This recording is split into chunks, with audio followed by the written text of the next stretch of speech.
মন মাতানো গন্ধরাজ লেবুর স্বাদ ও গন্ধ দুটোই তুলনাহীন। যা শুধু গরম ভাতের সাথেই যে আমরা এর গন্ধতে তৃপ্ত হই তাই কেবল নয়, অন্য অনেক আমিষ বা নিরামিষ রেসিপিতেও এই লেবু অনেক বেশি স্বাদের গুরুত্ব বহন করে। নমস্কার বন্ধুরা, আওয়ার ফ্যামিলি নেস্ট আমার আরেকটি ভিডিওতে সবাইকে স্বাগত। আজ আমি তোমাদের কাছে একটি নতুন পটলের রেসিপি নিয়ে এসেছি, গন্ধরাজ পটল। তো গন্ধরাজ পটল করার জন্য প্রথমেই যেটা প্রয়োজন পটল। এখানে আমি যে সাদা পটলটা হয়, দেশি যে সাদা পটল, একদম টাটকা, দেখো ফুলটা পর্যন্ত এখনও পড়েনি, এরকম টাটকা দেশি সাদা পটল কিছু নিয়েছি, কয়েকটা নিয়েছি। পটল দু রকমের হয়, একটা কাজুরি পটল আর একটা এরকম দেশি সাদা পটল।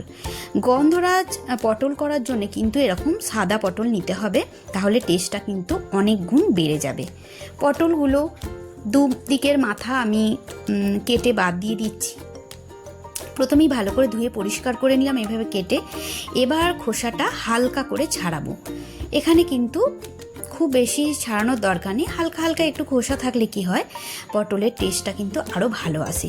সেই জন্য হালকা আমি খোসা রেখে দিচ্ছি, অল্প অল্প করে এইভাবে ছাড়িয়ে নেব। এখানে কিন্তু আমি চেঁচে নিচ্ছি না, এভাবে ছাড়িয়ে নিয়েছি। তো ছাড়ানো হয়ে গেছে। এবার দেখো পটলগুলোকে দু আধখানা করে কেটে নেব। মাঝখানে দিয়ে চিড়ে নিচ্ছি, দিয়ে দু আধখানা করে আমি পটলগুলোকে কেটে নিচ্ছি, এইভাবে কেটে নিচ্ছি। সমস্ত পটলগুলোকে আমি এখন কেটে নেব।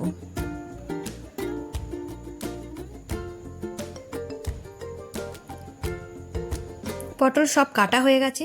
দেখো কত কচি পটলগুলো, একদম কচি পটলগুলো, দেখেছো কত সুন্দর, দারুণ টেস্ট হয় এই পটলগুলো, কি বলবো। তো পটলগুলো কাটা হয়ে গেছে, ধোয়া পরিষ্কার সব হয়ে গেছে। এবার আমি শুধুমাত্র লবণ মাখিয়ে নেব। এখানে আমি পটলগুলোতে কোনো রকম হলুদ ব্যবহার করব না, এই রান্নাটাতে আমি একটুও হলুদ ব্যবহার করিনি। সাদা রঙটা রাখার জন্য আমি এখানে শুধুমাত্র লবণ দিয়ে ভালো করে মাখিয়ে নিচ্ছি। এইভাবে মাখিয়ে আমি পটলগুলোকে 10 মিনিটের মতো রেস্ট করতে দেব। তো এটা রেডি করে রাখলাম আমি। অন্যদিকে এখানে একটা মশলা বানিয়ে নেব, তার জন্য আমি এখানে নিয়েছি কাজু, মগজ আর দুটো লঙ্কা, কাঁচা লঙ্কা নিয়েছি। এখানে আমি আদা দিচ্ছি না, আদা বাটাটা আমি আলাদাভাবে ব্যবহার করব। তো এইভাবে এখানে আমি সামান্য একটু মৌরি দিয়ে দিলাম, হাফ চামচের মতো মৌরি আমি দিয়ে দিলাম, কারণ গন্ধরাজ লেবুর সাথে মৌরির ফ্লেভারটা কিন্তু দারুণ যায়। এবার জল দিয়ে ভিজিয়ে রাখবো 10 মিনিট মতো। 10 মিনিট পরে আমি এটা বেটে নেব।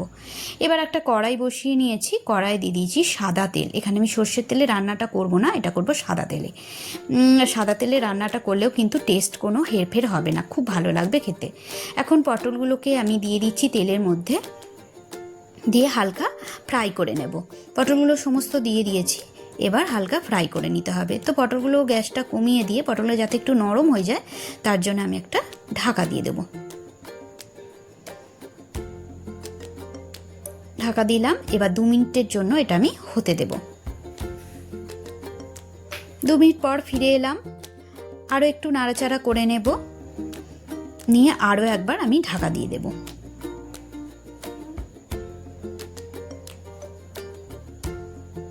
এই সময় তো পটল উঠতে বসেছে। এখন বাজারে যদিও পাওয়া যাচ্ছে, কয়েকদিন পর বাজারে আর এটা অ্যাভেলেবেল থাকবে না। তো এখন পটল অনেকেরই খেতে ভালো লাগে না এই লাস্ট কালটায়। তো এখন কিন্তু তোমরা অনায়াসে এই পটলের রেসিপিটি বাড়িতে করে নিতে পারো। আর সামনেই দুর্গাপুজোর সময় আমরা অনেকে নিরামিষ খাই, নিরামিষ খেতে পছন্দ করি ষষ্ঠী বা অষ্টমীতে। তো তখন তোমরা এই রেসিপিটি কিন্তু অনায়াসে করে নিতে পারো। যে কোনো পোলাও বলো, ফ্রাইড রাইস বলো, এসব কিন্তু খুব ভালো লাগে এটা খেতে। লুচি বা পরোটার সঙ্গেও কিন্তু এই রেসিপিটি খুবই ভালো লাগে, আর গরম ভাতের সঙ্গে তো তুলনাই নেই। এখন আমি পটলগুলো ভেজে তুলে নিচ্ছি, হালকা ভেজে নিয়েছি। তো তুলে নিয়েছি, যেটুকু তেল আছে ওইটুকু তেলের মধ্যেই আমি রান্নাটা করব।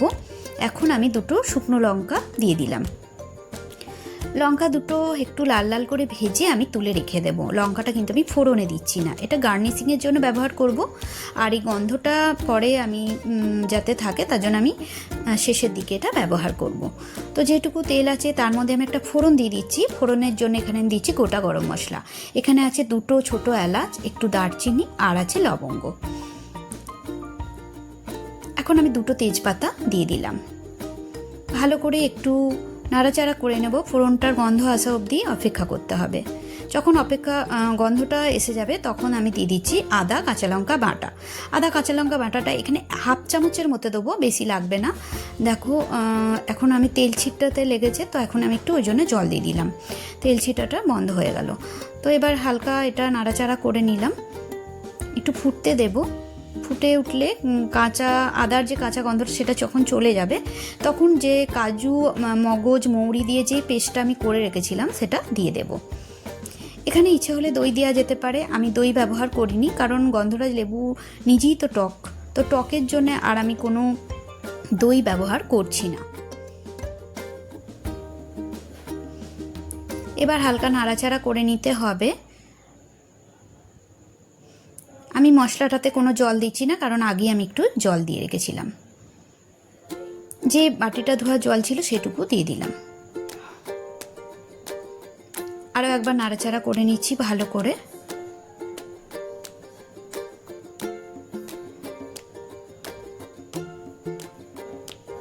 এবার আমি পটলগুলো দিয়ে দেব।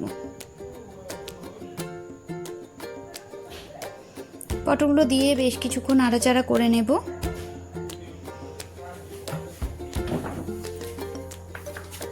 এবার দিচ্ছি লবণ, মিষ্টি দিয়ে দিচ্ছি একটুখানি কারণ স্বাদের ব্যালেন্সের জন্য।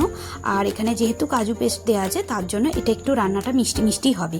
আর যেহেতু আমি এই গন্ধরাজ লেবুর রস দেবো, তো স্বাদের ব্যালেন্সের জন্য অবশ্যই একটু মিষ্টি দিতে হবে। এবার জল দিয়ে দিলাম, সামান্য একটু জল দেবো, খুব বেশি দেওয়ার দরকার নেই। এখন সেদ্ধ হওয়ার জন্য ঢাকা দিয়ে দিচ্ছি। রান্নাটা হতে দেবো 5 থেকে 7 মিনিটের জন্য।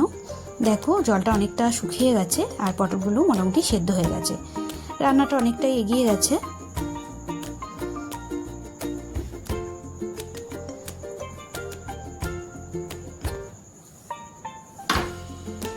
এখন আমি যে শুকনো লঙ্কাগুলো ভেজে তুলে রেখেছিলাম সেগুলো দিয়ে দিলাম। এবার এই যে লেবুটা আমি দেখাচ্ছি গন্ধরাজ লেবু, এই গন্ধরাজ লেবুটা এখন আমি একটু খোসাটা গ্রেট করে দিয়ে দেবো। খুব সাবধানে এটা করতে হবে যেন কোনো রকম লেবুর যে সাদা অংশটা আছে সেটা যেন না এসে যায়, তাহলে কিন্তু তেঁতো হয়ে যাবে। তাই খুব সাবধানে এই দেখো খুব অল্প পরিমাণে দিতে হবে, খুব বেশি দেওয়ার দরকার নেই। এইটুকু দিয়ে দিলাম, এতে কি হয় খুব সুন্দর একটা ফ্লেভার আসে। তো এটা আমি দিয়ে দিচ্ছি। এবার যে গন্ধরাজ লেবু স্লাইস করে রেখেছিলাম 2 পিস আমি দিয়ে দিচ্ছি আর একটু রস উপর থেকে দিয়ে দিলাম। বাস রান্নাটা হয়ে গেছে। এবার গ্যাসটা অফ করে দেব, দিয়ে স্ট্যান্ডিং টাইমে রেখে দেব।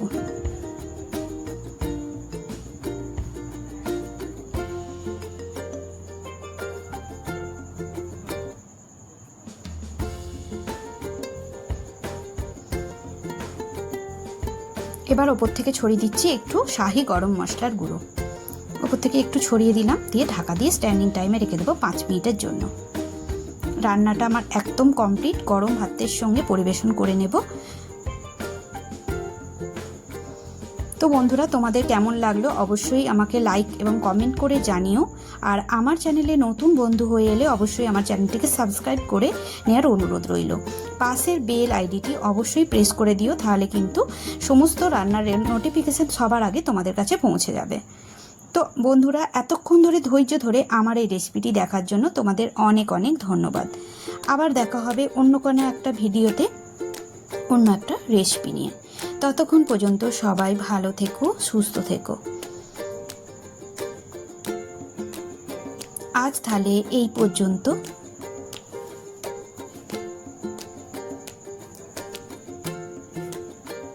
ধন্যবাদ।